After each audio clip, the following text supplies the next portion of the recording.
السلام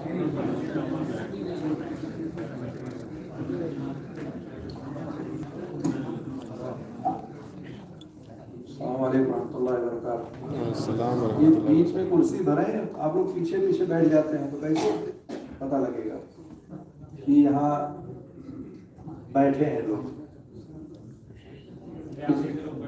پچھلے ہفتے سے صوفہ ہٹا دیں گے ہے نا، جب کرسی بھر جائے گی تب صوفہ لگائیں گے۔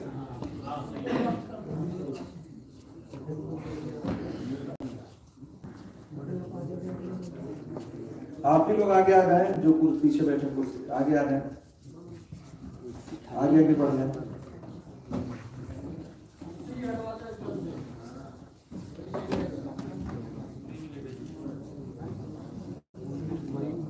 آگے ہو جائیں تھوڑا، آگے جو ہے صوفہ ادھر پیچھے لائیو ہو گیا ابھی سے۔ آگے ہو کے بیٹھے، جو پیچھے آئے وہ بیٹھے۔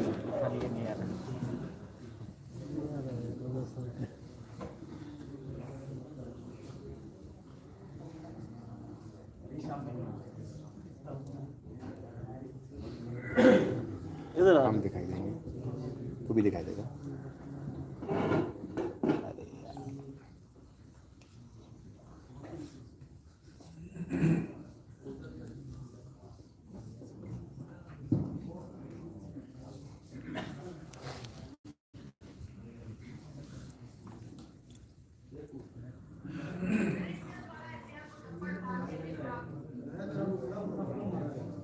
تھپڑ مارے کوئی۔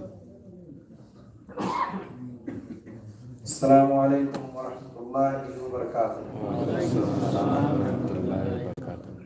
ان الحمد لله نحمده ونستعينه ونستغفره ونؤمن به ونتوكل عليه ونعوذ بالله من شرور انفسنا ومن سيئات اعمالنا، من يهده الله فلا مضل له ومن يضلل فلا هادي له، واشهد ان لا اله الا الله وحده لا شريك له، واشهد ان محمدا عبده ورسوله، اما بعد، فإن خير الحديث كتاب الله، وخير الهدي هدي محمد صلى الله عليه وسلم، وشر الأمور محدثاتها، وكل محدثة بدعة، وكل بدعة ضلالة، وكل ضلالة في النار۔ أعوذ بالله من الشيطان الرجيم، بسم الله الرحمن الرحيم، يا أيها الذين آمنوا اتقوا الله حق تقاته ولا تموتن إلا وأنتم مسلمون۔ يا أيها الناس اتقوا ربكم الذي خلقكم من نفس واحدة وخلق منها زوجها وبث منهما رجالا كثيرا ونساء واتقوا الله الذي تساءلون به والأرحام إن الله كان عليكم رقيبا۔ يا أيها الذين آمنوا اتقوا الله وقولوا قولا سديدا يصلح لكم أعمالكم ويغفر لكم ذنوبكم، ومن يطع الله ورسوله فقد فاز فوزا عظيما۔ وقال النبي صلى الله عليه وسلم صلوا كما رأيتموني أصلي۔ اللہ رب العزت کی تعریف و توصیف کے بعد درود و سلام نازل ہوں محمد رسول اللہ صلی اللہ علیہ وسلم پر۔ آج کے اس درس کا موضوع جو ہوگا 3 باتوں پر مشتمل ہوگی۔ پہلی بات ہوگی کہ نماز کو باطل کرنے والی چیزیں کون سی ہیں، کون سے ایسا کام ہے، عمل ہے جو آپ کریں گے کہ آپ کی نماز باطل ہو جائے گی۔ دوسرا ہوگا نماز میں وہ کون سے اعمال ہیں جو ممنوع ہیں، جس کو آپ کو نہیں کرنا ہے۔ نماز تو باطل نہیں ہوگی لیکن آپ کے لیے ممنوع ہے۔ تیسری بات ہوگی کہ نماز میں وہ کون سی چیزیں ہیں جو ہمارے لیے جائز امور ہے، اور اس جائز امور کو اگر ہم کریں گے تو ہماری نہ نماز باطل ہوگی اور نہ ہمارے ثواب میں کمی واقع ہوگی۔ یہ 3 باتوں پر جو ہے آج گفتگو ہوگی۔ سب سے پہلی چیز کہ نماز باطل کرنے والی چیزیں کون سی ہیں، اس کی تعداد کتنی ہے، اس میں علماء کرام کے ہاں، فقہائے اعظام کے ہاں بہت اختلاف ہے کہ کتنی تعداد ہے. البتہ کچھ چیزیں ہیں جس کو میں ذکر کر دیتا ہوں اور اسی میں جو ساری چیزیں آ جائیں گی. پہلی چیز جس سے آپ کی نماز نہیں ہوگی وہ یہ ہے کہ اگر وضو ٹوٹ گیا تو آپ کی نماز نہیں ہوگی. آپ کو وہیں سے نماز چھوڑ کر کے نکلنا پڑے گا. اور وضو ٹوٹنے میں کیا ہے؟ مثال کے طور پر ہوا خارج ہوئی، ٹھیک ہے، یا آپ نماز میں تھے، آپ کو یاد آ گیا کہ میں تو اونٹ کا گوشت کھا کے آیا ہوں، پھر آپ کو نکلنا پڑے گا کیونکہ آپ کو وضو نہیں. اونٹ کا گوشت کھانے سے وضو ٹوٹ جاتا ہے، ٹھیک ہے. اسی طرح سے اگر دوسری چیز جان بوجھ کر آپ کا سطر کھلنا یا کھولنا، جان بوجھ کر آمدن آپ نے سطر کھول دیا ہے تو پھر آپ کی نماز باطل ہو جائے گی. سطر کہاں سے کہاں تک؟ سے لے کر کے گھٹنے تک مرد کا سطر ہے، ٹھیک ہے، اور عورت کا پورا مکمل اوپر سے نیچے تک ہے. لیکن اگر اس نے جان بوجھ کر کے نہیں کھولا، اپنے آپ کھل گیا، آمدن نہیں کیا اس نے، ارادتاً قصداً نہیں کیا اس نے، تو نماز باطل نہیں ہوگی. کھلنے والا بند کر لیا تو اس کی نماز پھر باطل نہیں ہوگی. تیسری چیز کہ بہت زیادہ مڑ جائے، منحرف ہو جائے. یہ قبلہ یہ ہے اور وہ قبلہ کی بجائے ادھر رک کر کے نماز پڑھے، پتہ اس قبلہ یہی ہے لیکن وہ دوسری طرف رک کر کے نماز پڑھ لے تو پھر نماز، چونکہ نماز کی شرائط میں صرف شرط ہے قبلہ رو ہونا، اور آپ نے قبلہ ہی نہیں اختیار کیا. تو اگر قبلہ رو آپ نہیں ہے تو آپ کی نماز نہیں ہوگی. اللہ کہ آپ ایسی جگہ موجود ہیں صحرا میں، میدان میں، جہاں آپ متعین نہیں کر پا رہے کہ قبلہ کون سا ہے. نہ آپ کے پاس موبائل ہے، نہ آپ کے پاس اور کوئی وسیلہ و ذریعہ ہے جس سے آپ پتہ لگا پائے کہ قبلہ کون سا ہے. تو آپ اندازے سے جدھر رک کر کے نماز پڑھیں گے وہی آپ کا قبلہ ہو جائے گا، کیونکہ آپ کو پتہ نہیں ہوا اور کوئی ذریعہ بھی نہیں معلوم کرنے کا. لیکن آپ کو متعین پتہ ہے کہ یہی قبلہ ہے اور اس کے بعد بھی آپ دوسری طرف رک کر کے نماز پڑھ رہے ہیں تو آپ کی نماز نہیں ہوگی. چوتھی چیز، آپ کے جسم پر یا آپ کے کپڑوں پر یا نماز کی جگہ پر جہاں آپ نماز پڑھ رہے ہوتے ہیں نجاست لگی ہو، ٹھیک ہے. اگر دوران نماز نجاست کے لگنے کا آپ کو علم ہو گیا، نماز پڑھ رہے ہیں آپ اور آپ کو اندازہ ہوا کہ میرا کپڑا تو ناپاک ہے، آپ کو اندازہ ہو گیا کہ میں جہاں نماز پڑھ رہا ہوں وہ جگہ ناپاک ہے، گندگی ہے، ٹھیک ہے. آپ کو اندازہ ہو گیا کہ جو جہاں ہم نماز پڑھ رہے ہیں وہ جگہ ناپاک ہے، تو اسی وقت اگر اس نے مان لیجیے نماز کے دوران ہی اس نجاست کو زائل کر دیا، ختم کر دیا، ہٹا دیا، جیسے مثال کے طور پر اللہ کے رسول صلی اللہ علیہ وسلم جوتے میں نماز پڑھ رہے تھے نا، حضرت جبرائیل آئے اور کہا اللہ کے رسول آپ کے جوتے میں گندگی لگی ہے. اللہ کے رسول وہی جوتا نماز ہی کے دوران اتار دیا اور نماز آپ نے جاری رکھی، نماز آپ نے نہیں چھوڑا. تو نماز کے دوران ہی آپ نے اس نجاست، اس گندگی کو ہٹا دیا، دور کر دیا، تو اس کی نماز صحیح ہوگی. اور اسی طرح سے اگر اس کو علم نہیں تھا بلکہ نماز مکمل ہونے کے بعد اس کو پتہ چلا تب بھی اس کی نماز صحیح ہوگی. لیکن بعض چیزیں ایسی کہ آپ اس کو نہیں ہٹا سکتے. کپڑے پہ لگا تو آپ کیسے نکالیں گے؟ کپڑا ہٹا دیں گے، ننگے ہو جائیں گے. جس جگہ پہ نماز پڑھ رہے ہیں اس کو ظاہر نہیں کر سکتے، آپ جس چیز پر پڑھ رہے ہیں اس کو بھی ظاہر نہیں کر سکتے. اور اگر آپ نے پڑھ لیا، آپ نے جان بوجھ کر کے نماز کو ادا کر لی تو پھر نماز آپ کی نہیں ہوگی، نماز باطل ہو جائے گی. اسی طرح سے پانچویں چیز ہے نماز میں مسلسل بلا ضرورت حرکت کرنا. کثرت کے ساتھ مسلسل آپ حرکت پہ حرکت کر رہے ہیں تو آپ کی نماز باطل ہو جائے گی. اسی طرح سے چھٹی چیز، نماز کا کوئی رکن اگر آپ چھوڑ دیتے ہیں تو جس رکعت میں آپ کوئی رکن چھوڑیں گے وہ رکعت آپ کی ختم ہو جائے گی. جیسے کوئی رکن، جیسے کیا چھوٹے گی؟ جیسے سجدہ ہے، رکوع ہے، رکوع آپ نے نہیں کیا، سیدھے سجدے میں چلے گئے، دو سجدہ آپ نے ایک ہی سجدہ کر لیا، ٹھیک ہے، آپ نے سورہ فاتحہ بھی نہیں پڑھا، اگر آپ اس کو رکن مانتے ہیں اور آپ نے سورہ فاتحہ نہیں پڑھا، ٹھیک ہے، اور رکن ہے بھی، تو جس رکعت میں آپ نے کوئی بھی رکن نماز کا چھوڑ دیا آپ کی وہ رکعت نہیں ہوگی، اور اگر ہر رکعت میں آپ چھوڑ رہے ہیں تو آپ کی کوئی نماز نہیں ہوگی، کوئی رکعت نہیں ہوگی، تو رکن چھوڑ دینے سے بھی نماز آپ کی باطل ہو جائے گی، ٹھیک ہے۔ اچھا، بعض دفعہ کیا ہوتا ہے، صاحب یہ چیز بیان ہوا ہے کہ فعلی رکن جو ہے، جس سے رکوع وغیرہ عمدن زیادہ کر دینا، آدمی سوچے ایک ہی رکوع کیوں، چلو دو رکوع کر لیتا ہوں، سجدہ دو ہے، رکوع بھی دو کر لیتا ہوں، تو نماز باطل ہو جائے گی اس کی، کیونکہ شریعت میں صرف ایک رکوع کا ذکر ہے اور ایک ہی رکوع کا حکم ہے آپ کو کرنے کا، اور آپ نے دو کر دیا تو آپ کی نماز باطل ہو جائے گی، کیونکہ آپ جان بوجھ کے آپ نے یہاں شریعت پر کیا کیا، آپ نے جو ہے آپ نے زیادتی کی ہے شریعت۔ آٹھویں چیز ہے نماز کے ارکان کو عمدن آگے پیچھے کر دینا، آگے پیچھے کوئی آپ رکن کو کر دے رہے ہیں، پہلے آپ نے سجدہ کر لیا پھر اٹھ کے رکوع کر رہے ہیں، ٹھیک ہے، پہلے آپ کوئی سورت پڑھ لیتے ہیں پھر سورہ فاتحہ پڑھنے کی کوشش کرتے ہیں، جو آپ پہلے سورت پڑھ لیا آپ تو سورہ فاتحہ پڑھیں گے، کوئی بھی آپ رکن کو آگے پیچھے اگر آپ کر رہے ہیں تو آپ کی نماز باطل ہو جائے گی۔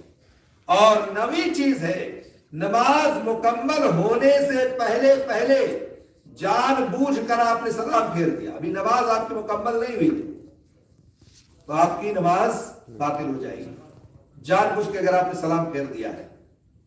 اسی طرح سے کوئی ایسی قرات کرنا، 10ویں چیز ہے کہ آپ قرات کر رہے ہیں اور قرات کرتے کرتے آپ نے ایسی قرات کی کہ اس صورت میں اس آیت کی جو آپ تلاوت کر رہے تھے اس کو آپ نے ایسا پڑھا کہ معنی بدل گیا، زیر کو زبر، زبر کو زیر، پیش کو زبر، ٹھیک ہے، ایسا آپ نے پڑھا کہ معنی ہی بدل گیا، تبدیل ہو گیا، تو اگر آپ نے جان بوجھ کے قرات ایسی کی کہ قرآن کی جو آیت ہے اس میں معنی بدل گیا تو آپ کی نماز باطل ہو جائے گی۔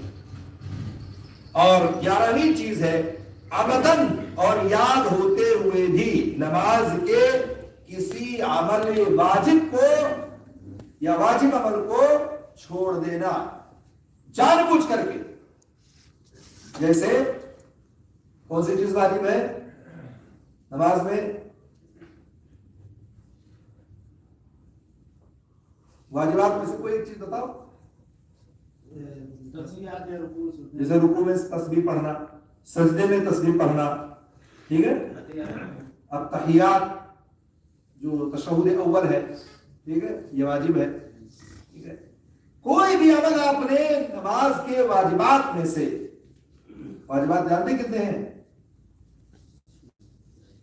نماز میں؟ 13 نہیں 8 ہے، ٹھیک ہے، اور ارکان 14 ہے اور شروط 9 ہے، ٹھیک ہے، کوئی بھی عمل آپ نے واجبات میں سے جان بوجھ کے چھوڑ دیا، مان لیجیے رکوع گئے اور آپ نے سبحان ربی العظیم نہیں پڑھا، سجدہ میں سبحان ربی الاعلی آپ نے نہیں پڑھا جان بوجھ کر، تشہد اول میں آپ کو بیٹھنا تھا، تیسری رکعت 2 رکعت مکمل ہونے کے بعد آپ تیسری میں ڈائریکٹ کھڑے ہو گئے، چوتھی میں ڈائریکٹ کھڑے ہو گئے، جو ہے چلے گئے، آپ نے چھوڑ دیا تشہد اول کو، آپ نے جو واجبات کو چھوڑا ہے تو آپ کی نماز اگر جان بوجھ کے چھوڑی تو باطل، اور اگر بھول گئے، بھول سے آپ نے چھوڑ دیا ہے، بھول گئے سبحان ربی العظیم کہنا، سبحان ربی الاعلی کہنا، تشہد اول میں بیٹھنا، تو پھر کیا کریں گے؟ سجدہ سہو کر لیں گے، آپ کی نماز ہو جائے گی۔ 12ویں چیز ہے دوران نماز نیت کو توڑ دینا، آپ نماز کی نیت سے کھڑے ہوئے ہیں نا، مان لیجیے جمعہ کی نماز کے لیے آپ کھڑے ہیں، آپ کے دل میں ہے کہ میں جمعہ کی نماز پڑھ رہا ہوں، اور اس کے بعد آپ نے کیا کیا؟ بیچ میں اپنی نماز کی نیت ختم کر دی، توڑ دیا آپ نے، تو آپ کی نماز باطل ہو جائے گی۔ ضروری ہے کہ وہ نیت آپ کی مکمل آخر تک رہے، اگر آپ نے نیت کو بیچ میں توڑ دیا تو آپ کی نماز ختم ہو جائے گی، نماز باقی ہو جائے گی۔ اب آدمی سوچے گا نماز نیت کیسے توڑ دیتا ہے، توڑتا کہ نہیں توڑتا؟ نیت پہ ہی سارا معاملہ ہے نا، انما الاعمال بالنیات، سارا دار و مدار کس پر ہے؟ نیت پر ہے۔ نماز کے دوران نیت کیسے توڑے گا آدمی؟ آدمی نماز پڑھ رہا ہے، آپ کی نیت میں دل میں کہ میں فجر کی پڑھ رہا ہوں، ظہر کی پڑھ رہا ہوں، اور بیچ میں چھوڑو نماز نہ، چلو دل میں ختم ہو گیا نا، خالی بس اٹھ بیٹھ رہا، نیت ختم کر دی اس نے نماز کی۔ روزہ رکھ رہا ہے، صبح سے شام تک روزہ ہے، اور دن میں کیا کیا اس نے؟ نیت توڑ دی، کھایا پیا کچھ نہیں لیکن روزے کی نیت ختم کر دی، تو روزہ ہوگا اس کا؟ نہیں، سارا عمل نیتوں پر ہے۔ تو نماز کے دوران میں اگر اس نے نیت توڑ دی تو اس کی نماز باطل ہو جائے گی۔ اور 13ویں چیز یہ ہے قہر، زور زور سے ہنسنا۔ اگر آپ نے نماز میں آپ کو زور زور سے ہنس رہے ہیں، ایک ہوتا ہے مسکرانا، آدمی پیار سے مسکرا دیتا ہے، یا کوئی کچھ ایسی باتیں کر رہا ہے اور آپ نماز میں کہ آپ کی مسکراہٹ آ گئی آپ کو، ٹھیک ہے، بچے پیچھے کچھ باتیں ایسی کر رہے ہیں، ایک آدمی نماز پڑھ رہا ہے پیچھے اور اس کی ہونٹوں پہ مسکراہٹ آ گئی، تو اس سے نماز باطل نہیں ہے۔ لیکن بعض دفعہ آپ دیکھیں بچے نماز میں ہوتے خوب زور زور سے ہنستے ہیں، تو نماز ان کی ہوگی؟ تو بچے ہیں، وہ تو لائن ہے، جن پر نماز فرض ہی نہیں ہوئی تھی۔ لیکن بعض دفعہ بڑے بھی اس میں شامل ہو جاتے ہیں، وہ بھی زور زور سے ہنسنے لگتے ہیں، وہ سوچتے ہیں کہ کوئی بات نہیں، لیکن اگر آپ نے زور زور سے ہنسا، کہاں لگایا آپ نے، تو آپ کی نماز باطل ہو جائے گی، ٹھیک ہے؟ اس لیے ایسا نہیں کرنا چاہیے۔ نماز کے دوران یاد بھی ہو اور علم بھی ہو، یاد بھی ہو اور علم بھی ہو، تب بھی نماز میں بولنا جائز نہیں ہے۔ اگر کسی نے نماز میں بول دیا تو اس کی نماز باطل ہو جائے گی۔ معلوم ہے، علم ہے، سب کچھ ہے، اس کے باوجود اگر اس نے نماز میں بول دیا تو اس کی نماز باطل ہو جائے گی۔ لیکن کہیں کہیں بولنا جائز ہے، جو آگے آئے گا، جیسے امام بھول گیا تب آپ سبحان اللہ کہہ سکتے ہیں، ٹھیک ہے؟ اور اسی طرح سے امام قرأت کر رہا ہے، قرأت بھول گیا، آپ پیچھے سے لقمہ دے سکتے ہیں، ٹھیک ہے؟ یا اسی طرح سے آپ نماز میں ہیں اور کسی کو چھینک آ گئی، چھینک آنے پہ کیا کہتے ہیں؟ کیا کہتے ہیں جی؟ تم بتاؤ۔ الحمدللہ۔ اور سننے والا کیا کہے گا؟ یرحمک اللہ۔ اور پھر چھینکنے والا کیا کہے گا؟ یہدیکم اللہ ویصلح بالکم۔ اگر نماز کی حالت میں کسی کو چھینک آ گئی تو نماز کی حالت میں صرف چھینکنے والے کو اجازت ہے کہ وہ الحمدللہ کہہ سکتا ہے، سننے والوں کو جواب دینے کی ضرورت نہیں ہے نماز میں، چونکہ وہ کلام ہے، انسانی گفتگو ہے، وہ کہتا اللہ پر رحم فرمائے، لیکن الحمدللہ یہ اللہ کی تعریف ہے، تو چھینکنے والا الحمدللہ کہہ سکتا ہے لیکن سننے والا جواب نہیں دے گا۔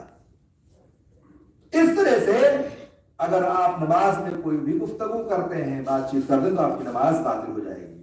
لیکن اگر بھول کر دوران نماز بات کر لے یا کسی کو علم ہی نہ ہو کہ نماز میں بات کرنا منع ہے تو اس سے نماز باطل نہیں ہوگی۔ پتہ ہی نہیں تھا بیچارے کو، لا علم تھا، جاہل تھا، ایک بدو آ گیا، اسی میں بولنے لگا بڑا نہیں پتا تھا، لیکن اس کو علم نہیں تھا تو الگ اس کا حکم ہے۔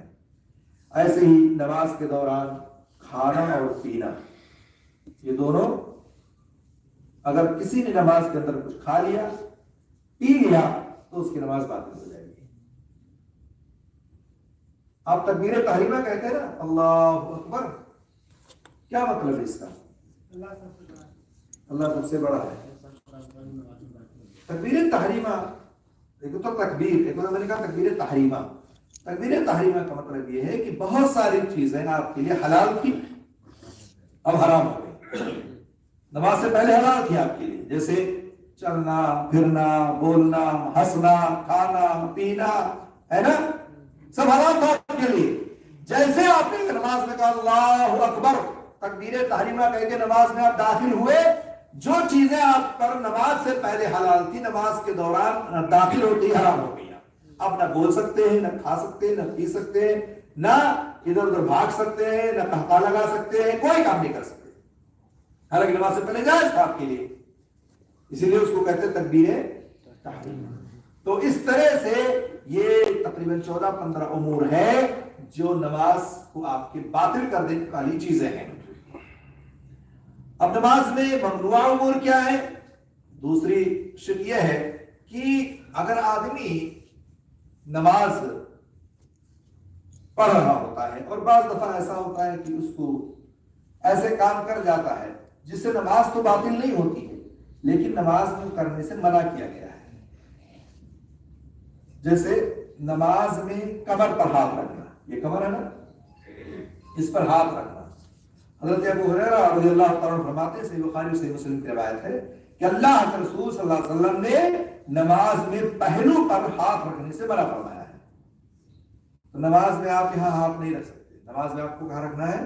سینے پر ہاتھ رکھنا ہے، کمر پر ہاتھ نہیں رکھنا ہے. تو اس لیے منع کیا گیا ہے.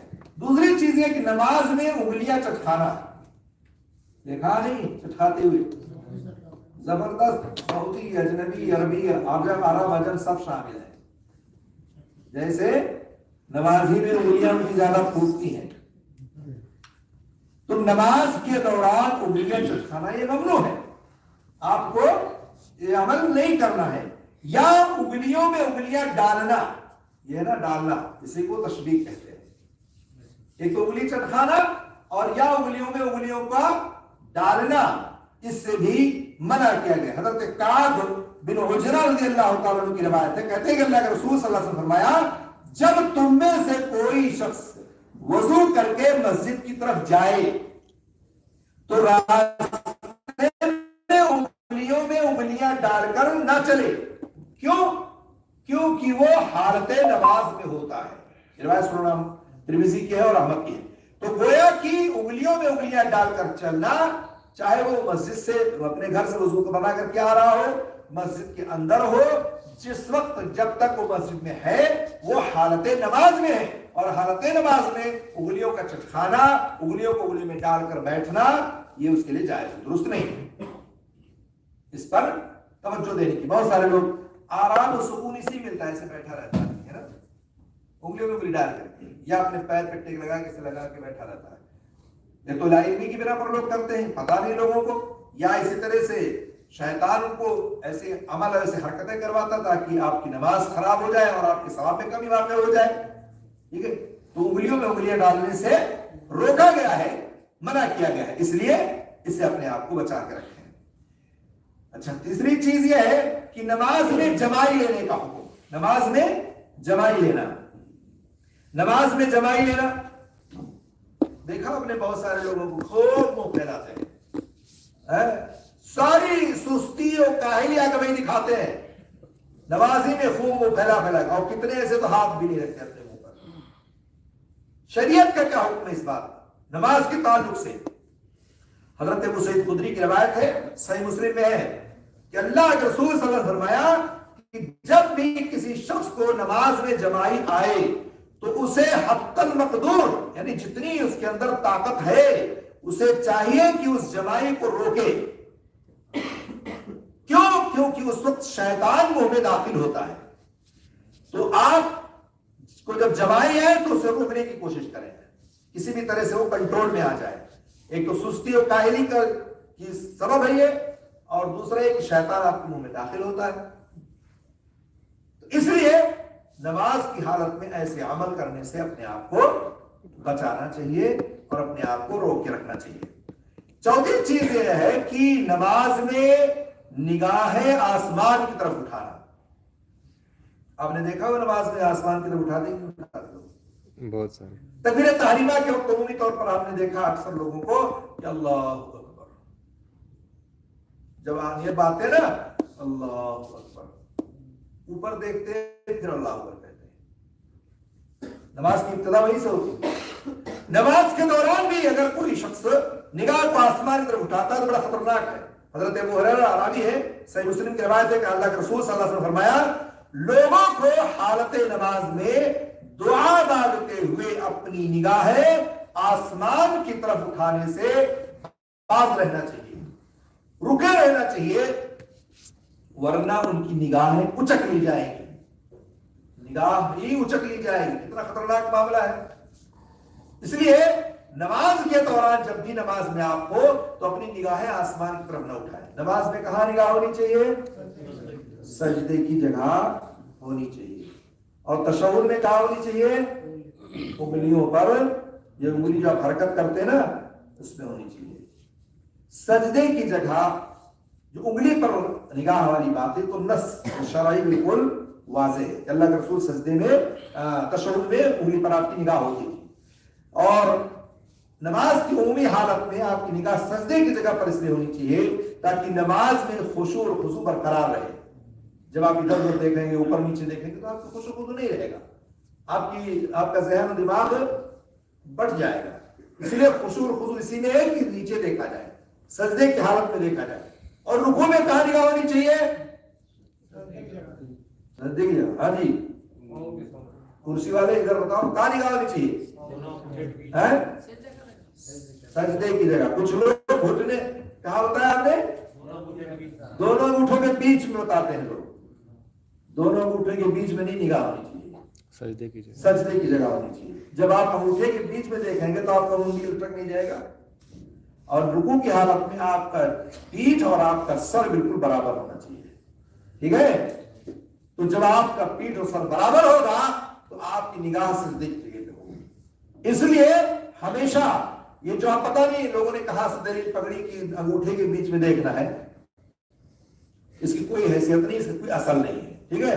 تو آپ کی نگاہ سجدے کی جگہ پر ہونی چاہیے، اس لیے کہ اس میں نماز میں خشوع اور خضوع ہے۔ اور اسی طرح سے اوپر بھی اگر آپ نگاہ چلی گئی آپ کی نماز کی حالت میں تب بھی جائز ہے، کوئی مسئلہ نہیں، نماز آپ کی باطل نہیں ہوگی، خراب نہیں ہوگا۔ کبھی کبھار آدمی نماز پڑھتے پڑھتے نگاہ اوپر چلی ہی جاتی ہے، ٹھیک ہے؟ اللہ کے رسول صلی اللہ علیہ وسلم جب نماز پڑھایا کرتے تھے تو پیچھے جو صحابہ کرام ہوتے تھے وہ کہتے ہیں کہ ہم نے دیکھا اللہ کے رسول صلی اللہ علیہ وسلم نماز کے دوران آپ کی داڑھی ہلتی رہتی تھی، یعنی آپ پڑھتے تھے تو آپ کی داڑھی ہل رہی ہوتی تھی، تو وہ ہے کہ نگاہ جاتی تھی تبھی تو داڑھی نظر آ رہی تھی۔ تو اگر کسی کی نگاہ آگے چلی جائے تو حرج کی بات نہیں، لیکن خشوع خضوع اس میں کہ نگاہ سجدے کی جگہ پر ہو تاکہ آدمی کا دل و دماغ حاضر ہو اور نماز میں جو ہے یکسوئیت ہو۔ اسی طرح سے بہت سارے لوگ آپ نے دیکھا ہوگا کہ نماز میں منہ کو ڈھانپ لیتے ہیں، پورا بند کر کے نماز پڑھتے ہیں، تو نماز کو منہ میں نماز کی حالت میں منہ کو ڈھانکنا یہ جائز درست نہیں ہے۔ اور اسی طرح سے نماز میں آپ نے دیکھا ہوگا کہ کپڑوں جو ہے دونوں کندھوں پر اس طرح سے کپڑوں کو لٹکانا کہ اس کے دونوں سرے جا کر کے زمین کی طرف، اسی کو عربی میں صدل کہتے ہیں، جو بنا ہے کہ آپ اس طرح کپڑا لٹکائیں کہ نیچے لٹکتا ہوا چلا جائے، اس میں بھی روکا گیا نماز کی حالت میں کپڑے کو آپ کو نہیں لٹکانا ایسے کہ آپ جیسے بڑی لمبی دھوتی لیا اور لگا لیا، ایسے کندھے پہ لگا کے نیچے لٹکا دیا، ٹھیک ہے؟ بڑا لمبا رومال رکھے ہوئے لگا کے نیچے لٹکا دیا، اسی کو صدل کہتے ہیں، اور صدل سے منع کیا گیا کہ اس طرح سے نماز کی حالت میں کپڑا آپ دونوں کندھوں پر رکھ کر کے نیچے تک نہیں لٹکا سکتے ہیں آپ، ٹھیک ہے؟ اسی طرح سے دوران نماز آپ نے دیکھا ہوگا بہت سارے نمازیوں کو کہ اپنے کپڑے کو سمیٹتے رہتے ہیں، کبھی کرتا درست کر رہے ہوتے ہیں، ہے نا، کبھی جو ہے بال درست کر رہے ہوتے ہیں، ہے نا، نماز کی حالت میں حرکت زیادہ کرتے ہیں کپڑوں کو صحیح کرنے میں، بال کو درست کرنے میں۔ اگر یہ عمل آپ کا عمل کثیر ہو گیا، زیادہ ہو گیا، تو آپ کی نماز خراب ہو جائے گی، باطل ہو جائے گی۔ لیکن اگر قلیل ہے، کم ہے، تو نماز تو باطل نہیں ہوگی، البتہ اس سے آپ کو بچنا چاہیے۔ یہ کوئی اچھا عمل نہیں کہ بار بار کپڑا درست کریں، یہ بھی اچھا عمل نہیں کہ بار بار جو ہے بال کو درست کریں اور آپ اسی میں مشغول ہیں۔ ایسے نماز میں آپ کے جو ہے کیا ہوتا ہے، جو خشوع و خضوع ہوتی ہے وہ ختم ہو جاتی ہے، چونکہ آپ کا ذہن، آپ کا دماغ بار بار آپ کے کپڑے پہ ہوتا ہے، آپ کے بال پر ہوتا ہے۔ اسی طرح سے آپ دیکھیں نماز میں ادھر ادھر دیکھنا، دیکھا آپ نے کیسے لوگ دیکھتے ہیں نگاہوں سے، ٹنکیوں سے ادھر سے ٹھیک ہے، نماز میں ادھر ادھر دیکھنا. حضرت ابو ذر غفاری رضی اللہ تعالیٰ عنہ کہتے ہیں کہ اللہ کے رسول صلی اللہ علیہ وسلم نے فرمایا اللہ تعالیٰ بندے کی نماز میں برابر متوجہ رہتا ہے. اللہ کو کہ ہمیں دیکھ رہا ہوتا نماز کی حالت میں، جب تک بندہ ادھر ادھر نہ دیکھے. جتنی سوئیت کے ساتھ آپ نماز کو پڑھیں گے اللہ رب العالمین کی نگاہ آپ کے اوپر ہوتی ہے. کہا جیسے ہی بندہ ادھر ادھر دیکھنا شروع کرتا ہے، اپنی نگاہوں کو ادھر ادھر پھیرنا شروع کرتا ہے، اللہ رب العالمین اس بندے سے اپنی توجہ کو ہٹا لیتا ہے. اسے اب نقصان ہے کہ نہیں؟ کہا رب آپ کو دیکھ رہا تھا، کہا آپ نے ادھر ادھر دیکھنا شروع کیا، اللہ تعالیٰ آپ کو دیکھنا بند کر دیا، اب توجہ ختم ہو گئی. تو اس لیے نماز کی حالت میں ادھر ادھر دیکھنے سے پرہیز کرنا چاہیے، چونکہ اللہ رب العالمین آپ کو دیکھ رہا ہے. اسی لیے اللہ کے رسول کی حدیث یاد ہے نا، حضرت جبرائیل نے پوچھا تھا مل احسان، احسان کیا ہے؟ ایک ہوتا ایمان، ایک ہوتا اسلام اور ایک ہوتا احسان. حضرت جبرائیل نے اللہ کے رسول سے سوال کیا تھا ایمان کیا ہے، اسلام کیا ہے، پھر کہا احسان کیا ہے. آپ وہ حدیث جبرائیل پڑھیں گے، اس میں موجود ہے. تو اللہ کے رسول صلی اللہ علیہ وسلم نے کیا فرمایا تھا کہ انت عبد اللہ کانک تراہ فإن لم تکن تراہ فإنہ یراک. یہ اللہ کے رسول کا جواب تھا کہ آپ اللہ کی عبادت کر رہے ہیں گویا کہ آپ اللہ کو دیکھ رہے ہوتے ہیں، اور اگر آپ اللہ کو نہیں دیکھ رہے ہیں تو آپ کے اندر یہ محسوس ہونا چاہیے کہ اللہ آپ کو دیکھ رہا ہے. آپ کو یہ معلوم ہونا چاہیے کہ اللہ آپ کو دیکھ رہا ہے. تو اللہ کی توجہ آپ کے اوپر ہوتی ہے جب آپ نماز میں خشوع خضوع کے ساتھ دل و دماغ کو حاضر کر کے پڑھتے تو اللہ تعالیٰ آپ کو دیکھ رہا ہوتا ہے. جیسے آپ ادھر ادھر حرکتیں کرنی شروع کیے، نگاہوں کو ادھر ادھر آپ نے پھیرا، آپ کی طرف سے اللہ رب العالمین توجہ کو ہٹا لیتا ہے. اس لیے اس کا خیال رکھنا چاہیے نماز کی حالت میں. اسی طرح سے جو ہے تکیہ پر یا جو ہے گدے پر وغیرہ وغیرہ پر نماز پڑھنے سے بھی منع کیا گیا ہے کہ آپ تکیے پہ سجدہ کریں، گدے پہ سجدہ کریں. ٹھیک ہے، اللہ کہ کوئی شخص مریض ہو، اللہ کہ کوئی شخص ایسی صورتحال ہو کہ وہ سجدہ مکمل زمین پر نہیں کر سکتا ہے، اللہ کہ کوئی عذر شرعی ہو، ایک الگ مسئلہ ہے. لیکن آپ تکیے پہ سجدہ کریں، آپ اپنے گدے پہ نماز پڑھیں. ٹھیک ہے، زمین آپ کے سامنے پڑی ہوئی ہے، آپ اوپر سے نیچے نہیں اتر پا رہے ہیں. اس لیے کہا گیا کہ جو اشارے کی نماز ہے اس میں بھی یہی بات کہی گئی. اشارے کی نماز میں بھی آپ کو ان تمام چیزوں کا خیال رکھنا ہے. اشارے کی نماز میں سجدے کے لیے کہا گیا کہ سر کو رکوع سے بنسبت زیادہ جھکانا ہے. ایک آدمی ہوتا ہے مریض ہے، اور اس مریض آدمی کی حالت کیا ہوتی ہے کہ وہ نہ رکوع کر سکتا ہے، نہ سجدہ کر سکتا ہے، نہ کھڑا ہو سکتا ہے. ٹھیک ہے، بیٹھ کے نماز پڑھ رہا ہے، لیٹ کے نماز پڑھ رہا ہے. تو اگر کوئی شخص ایسی صورتحال میں ہے کہ وہ اپنی نماز کو کھڑے ہو کے نہیں پڑھ سکتا، قاعدے سے رکوع و سجدہ نہیں کر سکتا ہے، تو وہ شخص کیا کرے گا؟ اشارے سے نماز پڑھے گا. اشارے میں حضرت عبداللہ بن عمر کی روایت ہے، کہتے ہیں کہ تکیہ پر نماز پڑھنے والے مریض سے اللہ کے رسول صلی اللہ علیہ وسلم نے فرمایا اسے ہٹا دو، یعنی تکیے کو ہٹا دو. اگر زمین پر سجدہ ہو سکتا ہے تو کر، اور اگر بیماری کی وجہ سے زمین پر سجدہ نہیں کر سکتا ہے تو نماز اشارے سے پڑھ. نہیں سجدہ کر سکتا ہے تو تکیہ لگانے کی کیا ضرورت ہے نا؟ مطلب تکیہ اشارے سے نماز پڑھو. اور سجدے کے لیے سر کو رکوع کی نسبت زیادہ جھکا. جیسے مثال کے طور پر آپ رکوع کرنے جا رہے ہیں، جیسے آپ پڑھ لیا، آپ نے قیام ہو گیا، تو رکوع میں آپ نے اتنا جھکایا، ٹھیک ہے، سبحان ربی العظیم آپ نے کہا، آپ نے اٹھا، پھر آپ نے قوما کیا، کہا سمی اللہ ولمن حمدہ، پھر آپ کو سجدہ کرنا ہے. تو آپ اتنا رکوع میں جھکائے تھے نا، تو آپ سجدے کے لیے تھوڑا زیادہ جھکائے. دونوں میں فرق بتائے گا کہ رکوع میں جو جھکا رہے ہیں اس سے زیادہ آپ سجدے کے لیے جھکائیں. تو کہا اللہ کے رسول اگر زمین پر سجدہ نہیں کر سکتے ہو تو تکیہ لگانے کی ضرورت نہیں ہے، گدے پہ نماز پڑھنے کی ضرورت نہیں ہے. بلکہ آپ اشارے سے نماز پڑھو، اور اشارے میں رکوع اور سجدہ میں تھوڑا سا فرق رکھو. کس کے لیے؟ سجدے اور رکوع میں جانے کے لیے. یہ ساری چیزیں آپ کے لیے جائز ہیں، اور یہ جو ہے وہ امور ہے جو آپ کے لیے جائز نہیں ہے. یہ ساری چیزیں بتائی گئی، تقریباً 11 ہیں. اب اگر آپ دیکھیں نماز میں جائز امور، یہ آخری شق آپ کا ہے کہ نماز میں جائز امور کیا ہے. نماز میں جائز امور جیسے یہ ہے کہ حالت نماز میں اللہ رب العالمین کی خوف سے رونا. آپ قرآن پڑھتے پڑھتے پڑھتے پڑھتے آپ کو رونا آ گیا، آپ رونے لگے، ٹھیک ہے.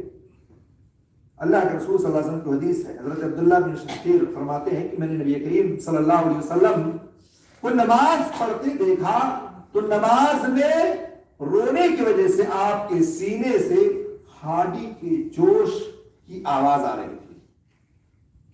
ہانڈی کے جوش کی آواز آ رہی تھی،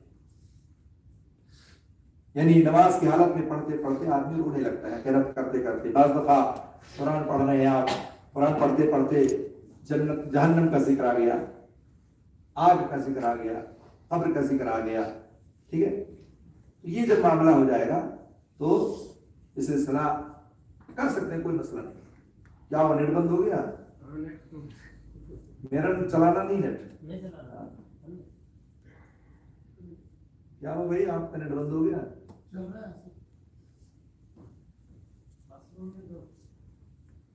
بہرحال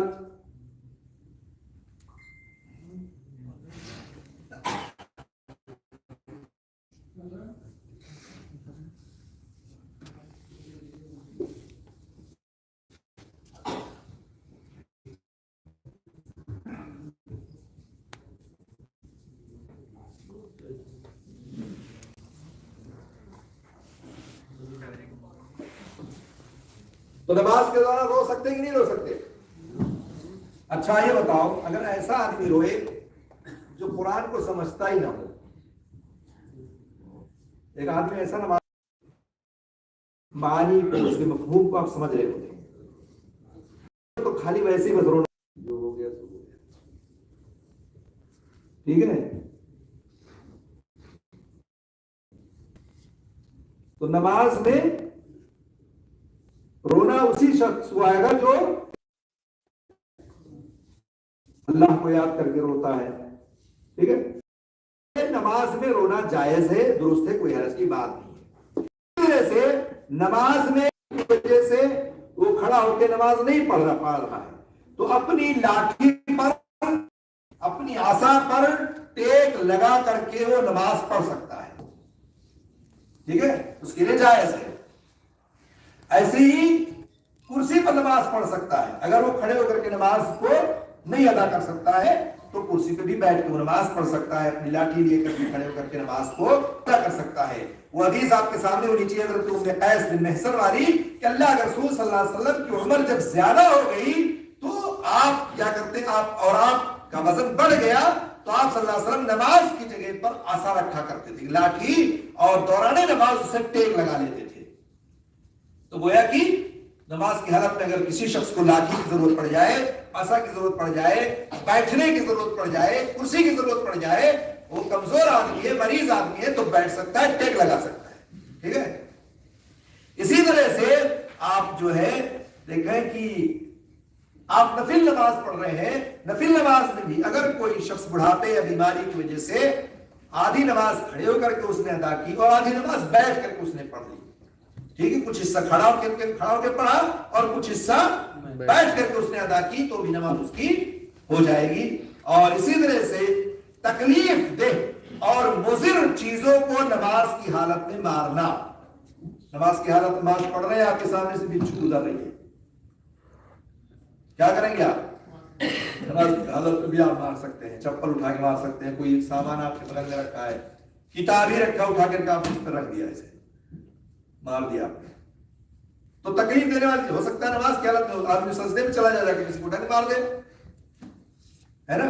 تو نماز کی حالت میں کوئی بھی تکلیف دہ چیز ہو، حضرت ابو ہریرہ کی روایت یاد ہونی چاہیے سنن ابی داؤد کی، کہتے ہیں کہ اللہ کے رسول صلی اللہ علیہ وسلم نے فرمایا نماز میں سانپ اور بچھو کو مارو، تو نماز کی حالت میں مارنا جائز ہے کیونکہ یہ مضر ہے اور کسی کو بھی کاٹ سکتی ہے، کسی کو بھی ڈنگ مار سکتی ہے، تو اس میں کوئی حرج کی بات نہیں ہے۔ اسی طرح سے کسی عذر کی باعث آپ سجدہ کر رہے ہیں، عذر کی باعث سجدے کی جگہ سے مٹی یا کنکر کو ہٹانے ہو، اگر آپ کو سجدہ کر رہے ہیں لیکن تکلیف دے رہی ہے آپ کو، سجدہ نہیں کر سکتے آپ، ٹھیک ہے، تو ایک مرتبہ دوران نماز اس کو صاف کرنے کی اجازت ہے، بار بار نہیں ہے کہ اس کو خوب صفائی کر کے تب سجدہ کریں، صرف ایک مرتبہ آپ صاف کر کے اور سجدہ کر سکتے ہیں۔ حضرت معاذ رضی اللہ تعالیٰ عنہ سے روایت ہے کہ نبی کریم صلی اللہ علیہ وسلم نے سجدے کی جگہ سے مٹی برابر کرنے والے کے بارے میں فرمایا اگر ایسا کرنا ضروری ہے تو ایک بار کر لے، ایک بار اجازت ہے بس، بار بار ہر جگہ نہیں کہ ہر بار وہ کیا کہ صفائی کرتا رہے، ایک بار کر سکتا ہے۔ اسی طرح سے امام کو اس کی غلطی سے آگاہ کرنے پر پہلے بتایا میں نے سبحان اللہ کہنا جائز ہے، عورتیں اگر پیچھے کھڑی ہیں تو تالی بجانا ان کے لیے درست ہے۔ اسی طرح سے نماز کو بوقت ضرورت غیر نماز کو متوجہ کرنا چاہیے، جیسے اب مثال کے طور پر نماز میں آپ ہیں اور ایک بچہ ہے وہ کسی بھی بچھو کو پکڑنے جا رہا ہے اور نماز کی حالت آپ بچے کو پکڑ کے باہر کر سکتے ہیں، دور کر سکتے نماز کی حالت میں۔ آگ ہے، مان لیجیے ہیٹر رکھا ہوا ہے، ہیٹر جل رہا ہے، خطرناک ہے، اور بچہ آپ کے سامنے سے آیا اور اس میں انگلی ڈالنے جا رہا ہے ہیٹر میں، کیا کریں گے آپ؟ سائڈ میں نماز کی حالت میں اس کو کھینچ سکتے ہیں، اس کو دور کر سکتے ہیں، ٹھیک ہے، آپ کی نماز باطل نہیں ہوگی، جائز ہے عموماً۔ تو کسی کو بھی آپ اس کی بچے کو یا کوئی بھی شخص جو آپ غلطی کرنے جا رہا ہے اور اس کے لیے خطرناک ثابت ہو رہا ہے تو آپ یہ کام کر سکتے ہیں، اس کے لیے آپ کے لیے وہ جائز و درست ہے۔ اسی طرح سے نماز میں اگر آپ نماز پڑھ رہے ہیں تو بچے کو بھی اٹھا سکتے ہیں، آپ کی نماز باطل نہیں ہوگی۔ کیسے؟ دلیل حضرت ابو قتادہ والی روایت ہے کہ اللہ کے رسول صلی اللہ علیہ وسلم حالت نماز میں تھے، آپ نماز پڑھاتے ہوئے کہتے ہیں وہ ابو قتادہ کہ ہم نے اللہ کے رسول کو نماز پڑھاتے ہوئے دیکھا کہ آپ ابو العاص کی بیٹی امامہ کو، امامہ اللہ کے رسول صلی اللہ علیہ وسلم کی نواسی تھی، ٹھیک ہے، اور ابو العاص کی بیٹی تھی، اور وہ والدہ کا کیا نام تھا؟ زینب نام تھا۔ زینب اور ابو العاص کا واقعہ پڑھا گا بھی آپ نے؟ پہلے اسلام کون لائے، زینب یا ابو العاص؟ پہلے زینب۔ زینب کون تھی؟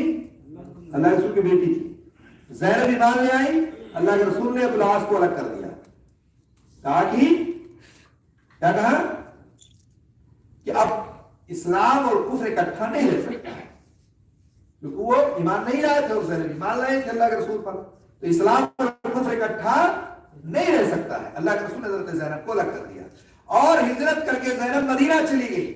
ابو العاص ابھی مکہ ہی میں ہے، اب بڑے پریشان۔ بعد میں ابو العاص بھی ایمان لے آئے اور ایمان لائے، ہجرت کر کے مدینہ گئے، تو اللہ کے رسول صلی اللہ علیہ وسلم نے اسی نکاح پر، پرانے نکاح پر ہی حضرت زینب اور ابو العاص کو برقرار رکھا اور دونوں کو ایک ساتھ کر دیا۔ تو کافر اور مومن اگر ہے اور دونوں میں سے کوئی ایک بھی اگر کافر ہے یا کافر ہے تو اکٹھا نہیں رہ سکتے، لیکن لوگ رہتے یہ مومن یہ مسلمان اپنے آپ کو کہتا ہے، وہ اپنے آپ کو کافر کہتی ہے، اس کی وہ مندر میں جاتی ہے، وہ مسجد میں جاتا ہے نا، وہ اپنی عبادت ہے، سیکولرزم یہی ہے نا کہ لوگ جو چاہیں وہ کریں، سب ایک جیسے۔ شریعت میں ایسا نہیں ہے، شریعت میں دونوں کو مومن ہونا ضروری ہے، تبھی وہ نکاح برقرار رہے گا ورنہ باطل ہو جائے گا، ٹھیک ہے۔ اللہ کے رسول صلی اللہ علیہ وسلم نے حضرت زینب اور ابو العاص کا واقعہ آپ کے سامنے ہے۔ کوئی بھی شخص کتنا بڑا بھی آدمی ہو، کوئی بھی شخص ہو، اگر کوئی اس کی بیوی کافر ہے تو اس کے ساتھ رہنا اس کے لیے جائز درست نہیں ہے، جبکہ وہ ایمان نہ لے آئے۔ اللہ کے رسول صلی اللہ علیہ وسلم کے کندھوں پر آپ کی نواسی امامہ جو ہے ہوتی تھی، آپ صلی اللہ علیہ وسلم رکوع فرماتے تو امامہ کو اتار دیتے اور جب سجدے سے فارغ ہوتے تو پھر اسے اٹھا لیتے تھے گود میں۔ اور حضرت حسن حسین کا واقعہ بھی آپ نے سنا ہوگا، ان کو بھی اللہ کے رسول اپنے لے لیا کرتے تھے، تو بچے کو گود میں لینا جائز و درست ہے۔ دوران نماز اگر آپ کے ذہن و دماغ میں کوئی سوچ و فکر آ جائے بعض دفعہ ہوتا نا کہیں کوئی چیز یاد نہیں آتی نماز نہیں یاد آتی ہے نا. تو کیا نماز آپ کی باطل ہو جائے گی؟ نہیں ہوگی. حضرت عقبہ بن حارث رضی اللہ عنہ فرماتے ہیں کہ میں نے اللہ کے رسول صلی اللہ علیہ وسلم کے ساتھ عصر کی نماز پڑھی. نماز کے بعد اللہ کے رسول صلی اللہ علیہ وسلم فوراً اٹھ کھڑے ہوئے اور اپنے بیویوں کے ازواج مطہرات کے پاس چلے گئے. تھوڑی دیر کے بعد اللہ کے رسول پھر واپس آئے تو دیکھا صحابہ کرام بڑے تعجب کے ساتھ دیکھ رہے ہیں, سب کے چہرے جو ہے عجیب ہیں. تب اللہ کے رسول صلی اللہ علیہ وسلم نے فرمایا مجھے دوران نماز یاد آیا کہ میرے گھر میں سونا ہے اور مجھے ایک دن یا ایک رات کے لیے بھی اپنے گھر میں سونا رکھنا پسند نہیں ہے, لہذا میں فوراً گیا اور اسے تقسیم کرنے کا حکم دے دیا. جس سے بخاری کی روایت ہے. تو اگر نماز کے دوران اللہ کے رسول کو یاد آ گیا کہ میرے گھر میں تو سونا پڑا ہوا اور میں نماز اللہ کے رسول فوراً نماز کے بعد اٹھے اور چلے گئے. تو ایسا اگر آپ کے نماز کے دوران کوئی بھی سوچ آ جائے, کوئی فکر آ جائے, کوئی چیز یاد آ جائے تو اس سے نماز آپ کی باطل نہیں ہوگی, آپ نماز ہو جائے گی. بعض دفعہ آپ نے دیکھا ہوگا کہ شیطان وسوسہ ڈالتا ہے آپ کو. شیطان کے وسوسہ ڈالنے پر بھی اگر آپ نماز کے دوران تعوذ پڑھ لیتے ہیں, تعوذ جانتے ہیں, اعوذ باللہ من الشیطان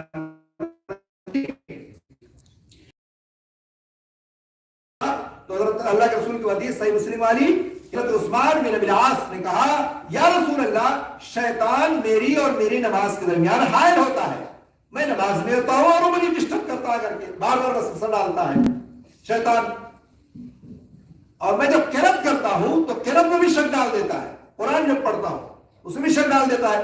اللہ کے رسول صلی اللہ علیہ وسلم نے حضرت عثمان بن ابی العاص سے کہا کہ اس شیطان کا نام کیا ہے؟ کیا نام ہے؟ ابلیس ہے, کسی کو نہیں معلوم؟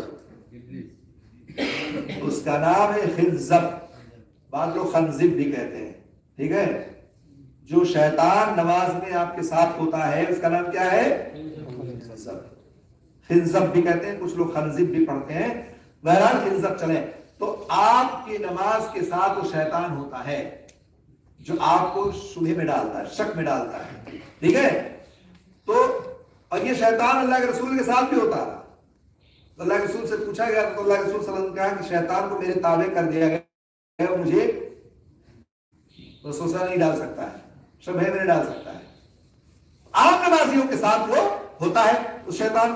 ٹھیک ہے, جب قال اللہ کے رسول نے حضرت عثمان سے جب تم اس کی اکساہٹ کو محسوس کرو تو دوران نماز ہی اعوذ باللہ پڑھ لیا کرو اور بائیں طرف اپنے دل کے پاس کیا کہا 3 مرتبہ تھوکو.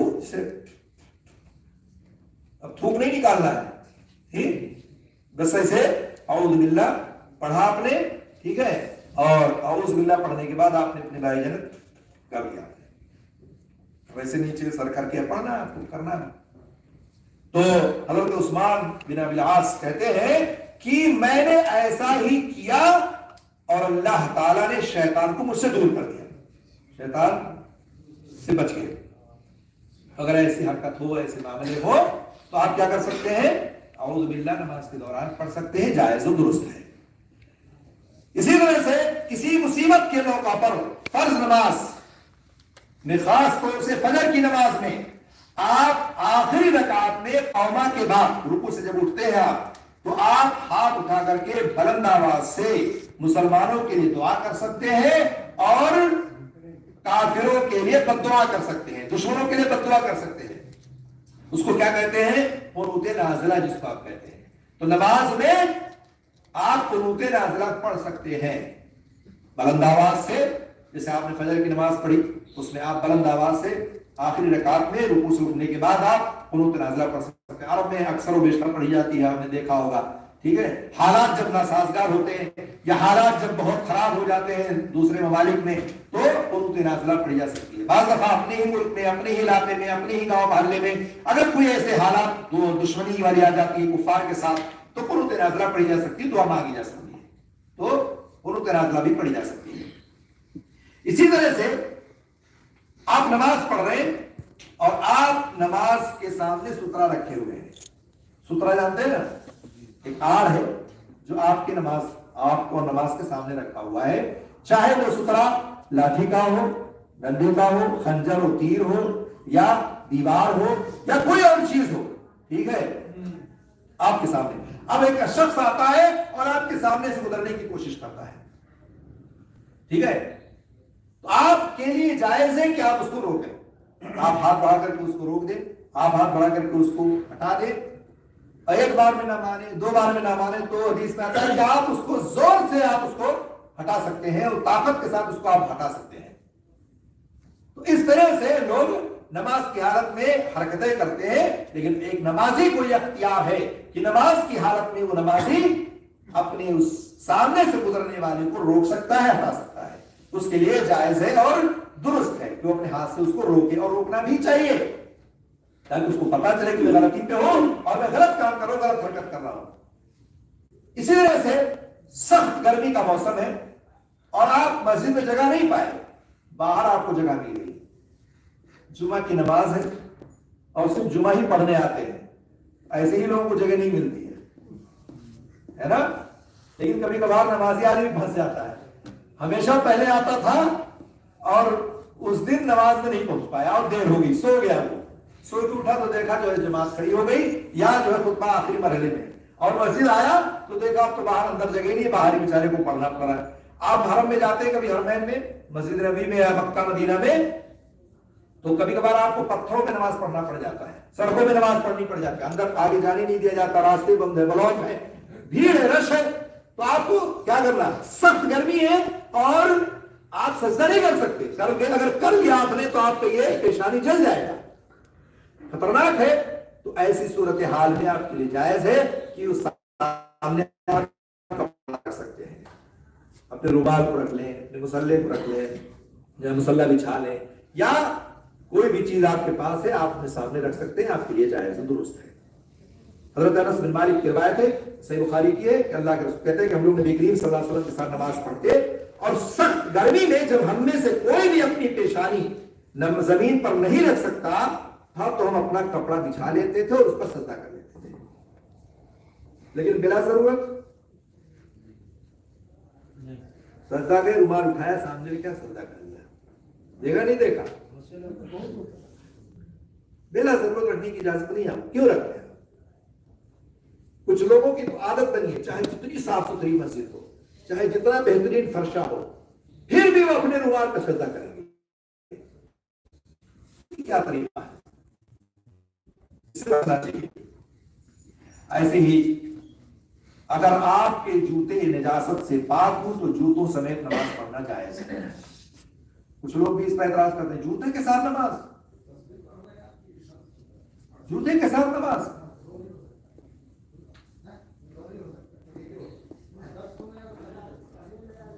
چلے ٹھیک ہے بھائی، آپ ابھی سوال کریں گے تو یاد رہنا چاہیے، جوتوں کے ساتھ نماز پڑھ سکتے کہ نہیں؟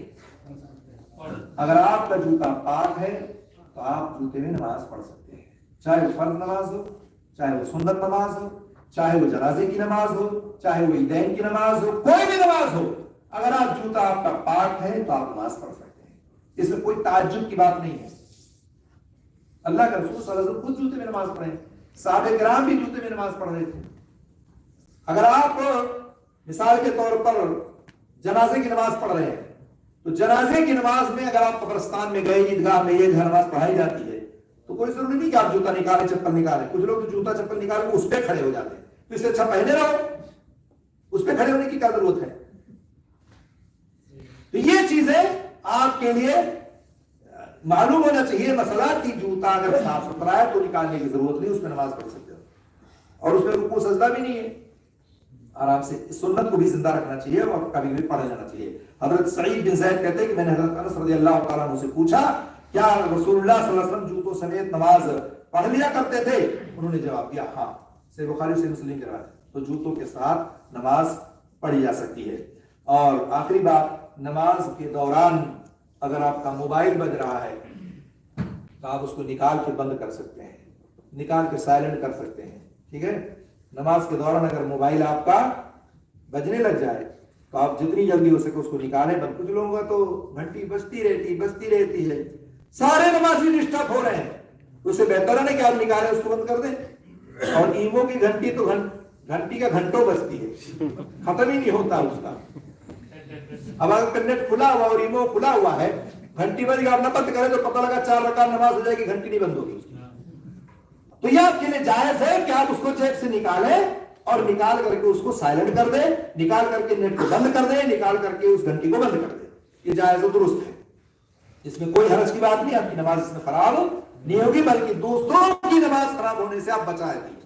اور دوسروں کے جو ذہن و دماغ بچ جاتا ہے گھنٹی بجنے سے، اس سے پریشانی لاحق ہوتی ہے، وہ دور ہو گئی. اس لیے یہ ساری چیزیں آپ کے لیے جائز و درست ہے. اللہ رب العالمین سے دعا ہے اللہ تعالیٰ ہم سب کو قرآن و سنت کا پابند بنائے، نماز کے باطل کرنے والی چیزوں سے محفوظ رکھے، اور جائز اور ناجائز امور جو اس کی ہمیں فہم و سمجھ عطا فرمائے. اللہ تعالیٰ ہم سب کو قرآن و سنت کا پابند بنائے. ہم نے جو کہا آپ نے سنا، اللہ تعالیٰ ہم سب کو اس پر عمل کی توفیق دے. آمین رب العالمین. السلام علیکم ورحمۃ اللہ وبرکاتہ. اب 2-4 منٹ ہے، آپ کے پاس کوئی سوال ہے تو پوچھیے. جیسے ابھی باتھ روم سے کوئی آتے ہیں جوتے پہ، ابھی سن لیے نا کہ جوتے کے ساتھ نماز پڑھ سکتے ہیں، تو کوئی تو ایسے آئیں گے کہ باتھ روم میں جا کے وہ یعنی جوتا دھوئیں گے بھی نہیں، ویسے ہی آگے پڑھ لیں گے، تو جائز ہوگا نہیں ہوگا؟ اگر باتھ روم سے نکل کر کے آپ چل کے زمین پر چلتے ہیں تو جو زمین پر آپ چلے ہیں وہ زمین آپ کے اس جوتے کو پاک کر دیتی ہے. ابھی فرش ہے زیادہ تر، تو فرش پہ رگڑ دیں آپ، اس کو صاف ہو جائے گا. باتھ روم میں جانا کا مطلب یہ نہیں کہ آپ کا جوتا ناپاک ہی ہو سکتا ہے وہاں گندگی نہ لگا ہو سکتا ہے کہ وہ پانی آپ گرائے وہ ناپاک نہ ہو، تو آپ جہاں بھی ہے اس کو رگڑ کر کے نماز آپ پڑھ سکتے ہیں. جیسے اللہ کے رسول نے کہا کہ مٹی جو ہے آپ کے نجاست کو ختم کر دیتی ہے، زائل کر دیتی ہے.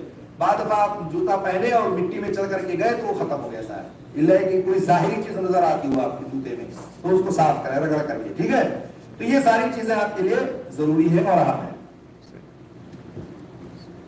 جی بچے مکلف نہیں ہیں، کوئی حرج کی بات نہیں ہے. بچے ابھی ان پر نماز فرض نہیں ہوئی ہے، بچے دوڑتے ہیں چلتے ہیں، وہی اس مسجد کے مستقبل ہے، آپ ان کو نہیں لائیں گے تو کیسے پتہ لگے گا؟ کوئی حرج کی بات نہیں ہے. نماز بچے اگر آتے ہیں آپ کے آگے سے گزر گئے تو کوئی آپ کو اس کا فرق نہیں ہے، نماز آپ کی ہو جائے گی اور کوئی حرج کی بات نہیں. ایک بھائی کا ہمارے سوال آیا تھا کہ کچھ لوگ تھائیلینڈی کھیلتے ہیں، تھائیلینڈی جانتے ہیں نا، نمبر لگاتے ہیں، سراسر حرام ہے، جوا کی ایک شکل ہے. ٹھیک ہے، اگر کوئی بھی شخص اس حرام کام کو انجام دیتا ہے تو یہ جان لے کہ وہ اللہ اور اس کے رسول کے ساتھ جنگ کر رہا ہوتا ہے. سود ہے، 10 دے کر کے 20 لینا کیا ہے؟ سود نہیں ہے. 1500 لگاؤ اکٹھے 1 لاکھ مل جائے تو سود نہیں ہے. کسی بھی گناہ پر اللہ کے رسول صلی اللہ علیہ وسلم نے اور اللہ تعالیٰ نے یہ نہیں کہا ہے کہ اللہ اور اس کے رسول کے ساتھ جنگ کریں، لیکن سود اللہ تعالیٰ نے قرآن میں باقاعدہ کہا ہے کہ وہ جان لے کہ سراسر حرام ہے. آپ اپنی حلال کمائی کو حرام کمائی میں شامل کرتے ہیں، پھر اس پیسے سے آپ اپنے بچوں کو پالتے ہیں، پوستے ہیں، بچوں کو تعلیم دیتے ہیں، بچوں کو پڑھاتے لکھاتے ہیں، وہی پیسہ آپ اپنے گھر بھیجتے ہیں، آپ کے بچے آپ کی کفالت میں ہوتے ہیں، وہی پیسہ آپ کے گھر والے کھاتے ہیں، اسی سے نشو و نما پاتے ہیں، اسی سے وہ پلتے پڑھتے ہیں، اور وہی سود کا پیسہ آپ کے گھر میں چلتا پھرتا ہے. تو آپ سوچیں کہ آپ کیسے امید لگائیں گے کہ آپ کے بچے آپ کے گھر والے آپ کے لیے بہتر ثابت ہوں گے؟ ٹھیک ہے، سارے حرام اور حرام ہے، اس میں کسی بھی طرح کی جواز کی صورت نہیں ہے. جو لوگ کھیلیں ان کو چاہیے کہ اللہ سے توبہ کریں، استغفار کریں، حلال کمائی میں اکتفا کریں. اگر ان کو زیادہ پیسے کی ضرورت ہے تو اللہ سے دعا کریں، اللہ تعالیٰ سے مانگے، اللہ تعالیٰ کوئی راستے پیدا کر دے گا. اس کا کیا مطلب کہ آپ کو زیادہ چاہیے تو آپ حرام کما کر کے پیسے کمائیں زیادہ؟ اس کا مطلب یہ نہیں ہے. آپ کو زیادہ چاہیے تو آپ مزید اچھے کام کریں، تجارت کریں، کوئی اور کام کریں جو آپ کے لیے حلال ہو، جائز ہو، درست ہو، نہ کہ آپ حرام کما کر کے آپ تھائیلینڈ نہیں کھیلیں. حرام ہے، سراسر حرام ہے، اس سے بچنا چاہیے ہر شخص کو.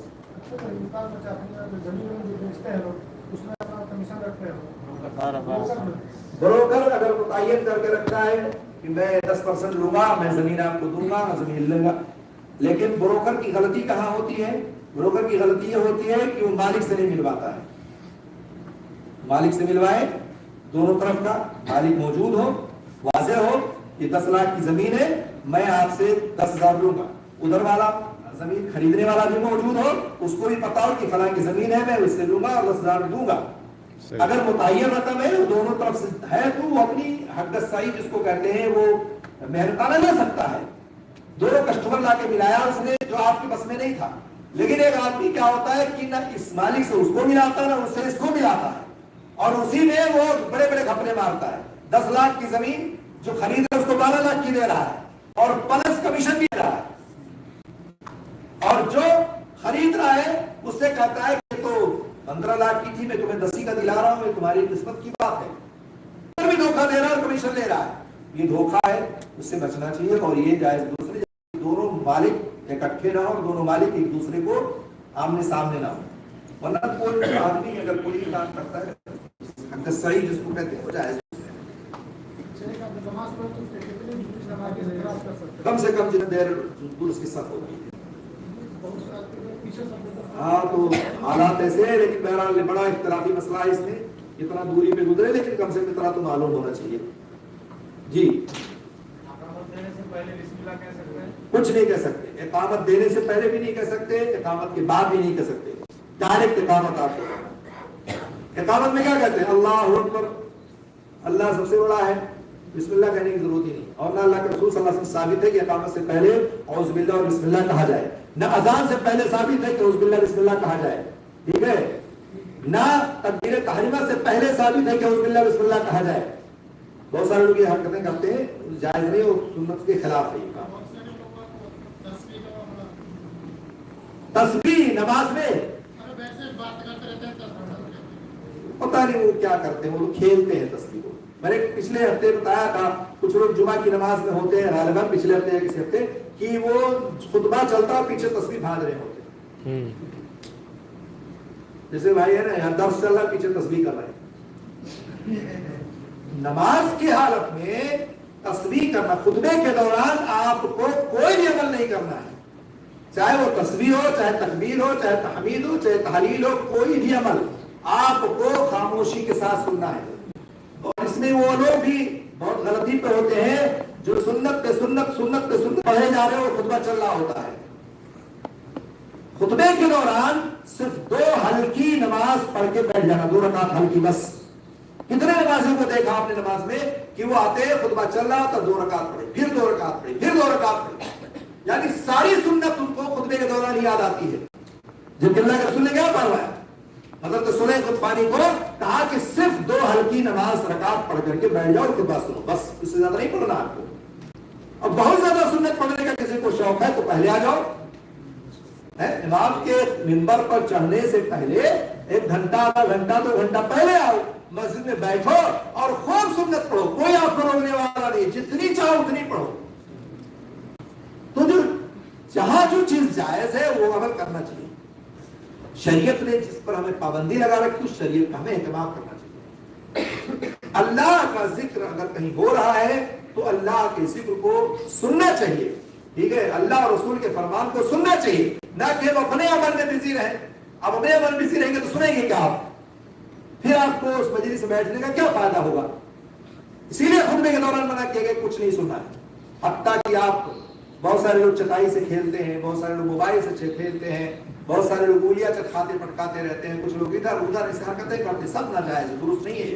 بڑی خاموشی کے ساتھ خطبہ سننا چاہیے, سمجھ میں آئے یا سمجھ میں نہ آئے, آپ کو خطبے کا ثواب ملے گا. ٹھیک ہے, اللہ تعالیٰ ہم سب کو نیک بنائے, صالح بنائے, سنت پر عمل کرنے والا.